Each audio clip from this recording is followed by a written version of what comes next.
সুইজারল্যান্ডের ব্যাংকগুলিতে কমছে বাংলাদেশি নাগরিকদের আমানত। সামগ্রিকভাবে বাংলাদেশের বাসিন্দাদের নামে থাকা টাকার পরিমাণও কমেছে সেখানে।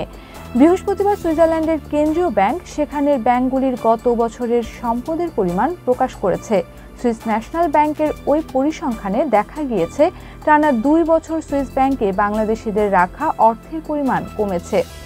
সুইস ব্যাংকে বাংলাদেশি নাগরিক এবং ব্যাংকগুলির আমানত গত বছর তার আগের তুলনায় 68% কমেছে। বাংলাদেশি মুদ্রায় প্রায় 234 কোটি টাকা। 2022 সালে বাংলাদেশি ব্যাংক এবং ব্যক্তির আমানতের পরিমাণ ছিল 55.2 মিলিয়ন সুইস ফ্রা।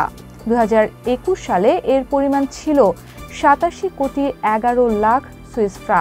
অনেকের মতে বাংলাদেশের ব্যাংকগুলির বৈদেশিক মুদ্রা সংকট সেখানে জমা থাকা টাকার পরিমাণ কমে যাওয়ার অন্যতম কারণ। তবে বিশ্লেষকদের মতে সুইস ব্যাংকে আমানত কমে যাওয়ার মানে এই নয় যে বাংলাদেশ থেকে অবৈধভাবে পুঁজি পাচার করা বন্ধ হয়ে গেছে। সুইজারল্যান্ডের পরিবর্তে এখন অর্থ পাচারের গন্তব্য অন্য জায়গায় হয়েছে বলেও মনে করেন তারা।